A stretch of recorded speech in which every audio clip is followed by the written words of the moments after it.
really looked at the stats. This is my first time looking at it, but right off the cuff, um, for you, only for you, Rick. Um,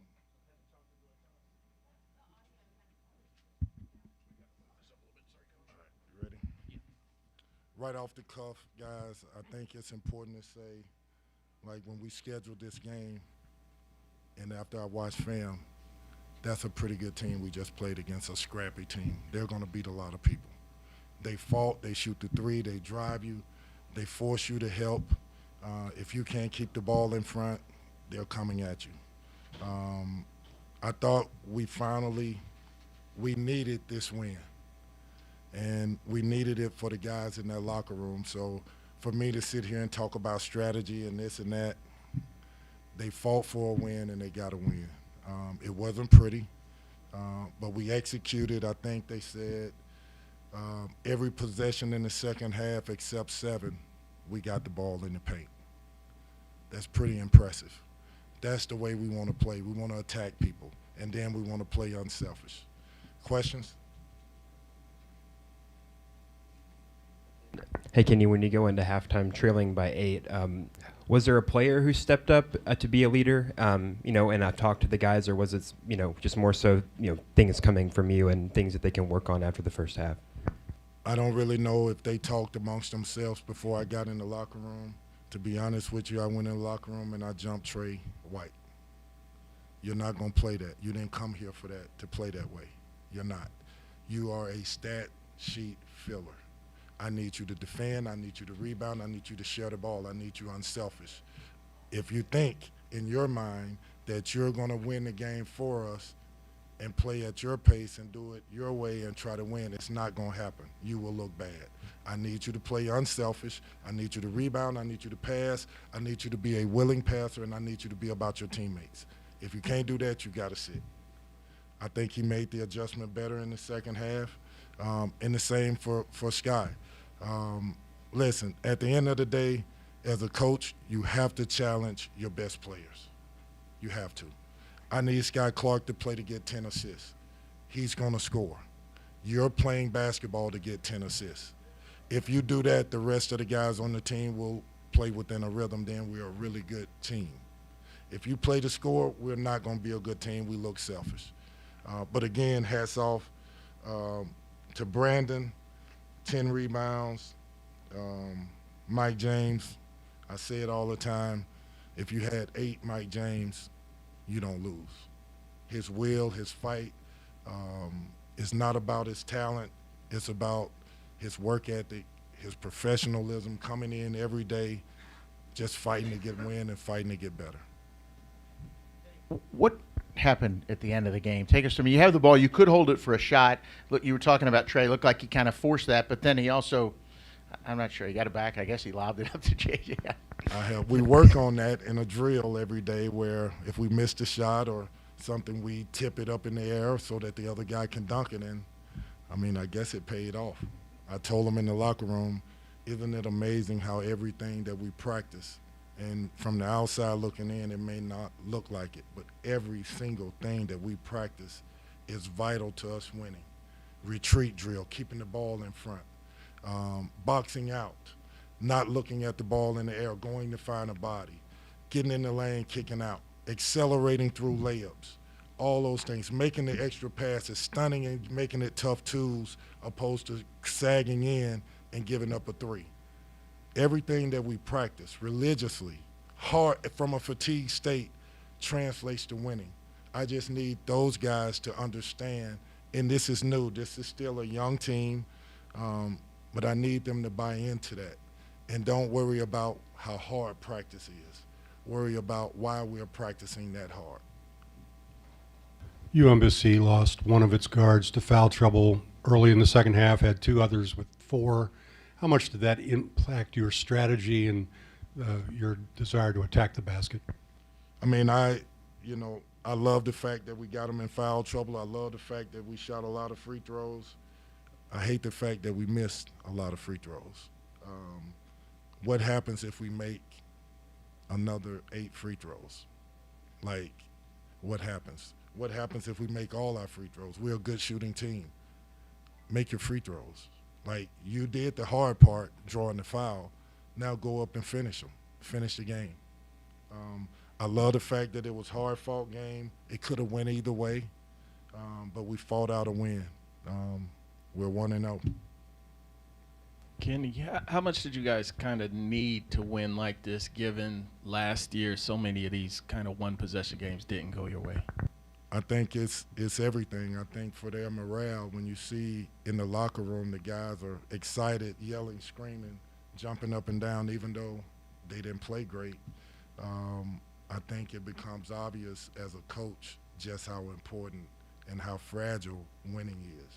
The other thing is how fragile the human mind at a young age is. So when you look at, for example, when they not playing during the week, the words that they use, and then when it gets at the end of the week when it's time to play, then you see a different mentality. You see a mentality that is not quite as sure of themselves. I want that. I want them unsure. The best players that I've ever been around have been unsure. But their unsureness, if that's a word, fueled them. Coach, it's 1 o'clock in the morning. You said any time, I need you. Can we get in the gym? Can we go do some sprints? I ain't feeling right. I got to make it. I got to be great. I got to do this for my team. I need those guys. So I see it in them that they're unsure of themselves, right? Now the second part is don't let your ego get in the way and fight for what you want. Don't take anything for granted. Coach, a big part of this evening was honoring Denny Crum. To secure a victory in this particular evening, does that mean anything emotionally to you, or is there any takeaway additional to this? I can say this like this, and hopefully, even no matter how I say it, you probably wouldn't understand. I played for Denny Crum. I played at this university. On the night that we're honoring him, I'm ecstatic that we won this game, but I'm also cognizant of how fragile winning is on his night. Like, what happens if the ball bounces a different way? That's how fragile winning is. We talked about how some of these games, particularly those first 3 last year, you lose by 1 point in each of them. Does it boil down to something simple as fight, resolve, that makes the difference and swings it the other way to get a couple breaks? I thought the whole night in the huddles, I'm drawing up plays, we're scoring. I'm drawing up plays, we're getting good shots. But the whole time I'm saying, guys, no matter what I draw up, this isn't about X's and O's. This is about your will to keep the ball in front. They get one shot, and then we get it and run it down their throats. You have to fight for what you want. In the first half, they were, at certain points of it, I think they were shooting in the high 50s, 60%. That's not good enough. You basically let a team come in here and get confidence on you. Now you have to dig, and I'm glad that we did. We had to dig our way back, and we got back in it in the beginning of the second half with a little more discipline, a little more focus, and a little more fight. Second exhibition game. Is that kind of what you – Huntley Hatfield, you already mentioned him, but Okorafor, too. He played some minutes and affected the game when he was on the court. Is that, for those two guys, you feel like that's what you need to get out of them? Look, I am happy that Emanuel played, 10 minutes, had 6 rebounds. He was active. He was big. I go back to Brandon, 10 rebounds. For him, that's huge. That's huge. Those two guys, I need them to bring it for this team to be good. I need them to bring a physicality to the game. I need them to bring the rebound and the screening to the game. If you look at the way we screen, basically when we screened well, the guards went downhill and got layups. That's a product of physicality, being strong in your screen. So I'm proud of them, but we have to build on it. Did you say anything to Mike to get him going, or he seemed like he really got very aggressive and assertive in the second half? I think you don't really have to say anything to guys like Mike James. They have a love for winning. They have a love for competing. Mike James is very astute. He watches everything. He sees everything. He's listening to everything. And he has a will to win. And to be quite honest with you, he understands the situation that we're in. He understands how bad this community wants to win. He understands how much, even for me, winning is important. He sees it every day. And so I don't have to talk about it with him. He already sees it and I know it. I just got to make sure that he trusts himself and not second guess anything he's doing. I don't care if he goes 0 for 6. I really don't.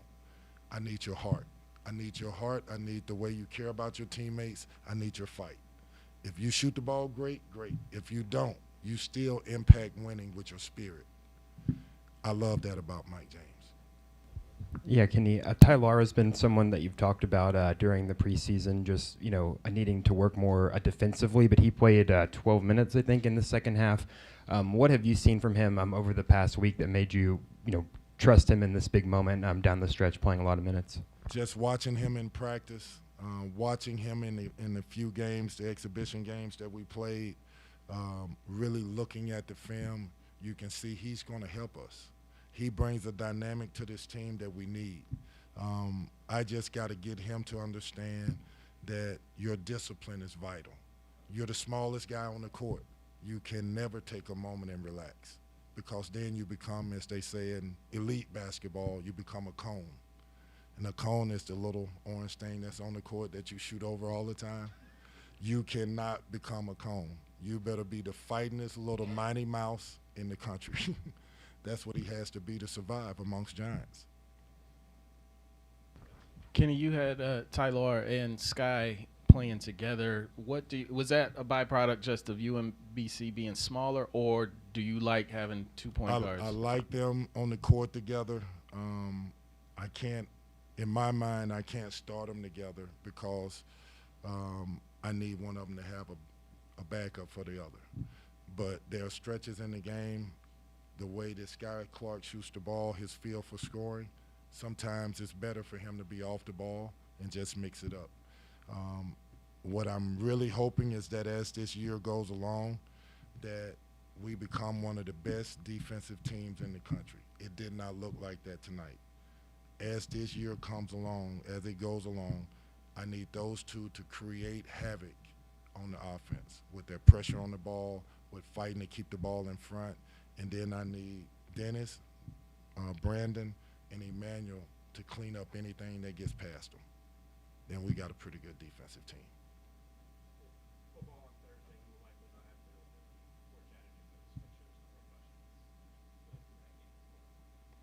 Enough about me. You got to want to talk to the guys. Like,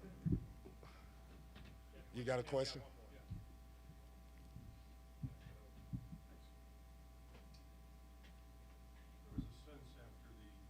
Game that the sky was falling, and a lot of dread going into this game. Yeah, there was supposedly this fight that happened that never happened. Okay, I'm not suggesting that, but what does tonight do for your guys? Does it take pressure off, or is it still there? Obviously, this is Louisville, right? Kansas, Louisville, Kentucky, Duke, Carolina. Don't go to those schools if you can't take pressure. Like, you're amongst the best of the best. So obviously, this program has had a lot of things happen to go the wrong way, right? So our jobs, my job, their jobs, is to fix it. And so with that comes pressure. Nobody really cares to hear about what exactly all the things that we deal with day to day. I've never heard anybody, I don't listen to complaints anyway, but I never heard anybody ask, what all have you done to clean up the mess? Nobody's ever asked that question to me. What do you go through from day to day? Nobody has ever asked me that question. They just assume I'm here, we're going to win, and everything is bad because it's bad. There's something else to it, and we're cleaning it up. I'm proud of that. I'm proud of that because the type of kids that are in this program now, they're the type of character kids that you guys should be proud of. And as we go along, we're going to beat some people. But we're also going to lose some games. We're not going to go undefeated, but we're going to show you, hopefully with our character and with our work ethic, that this is headed in the right direction.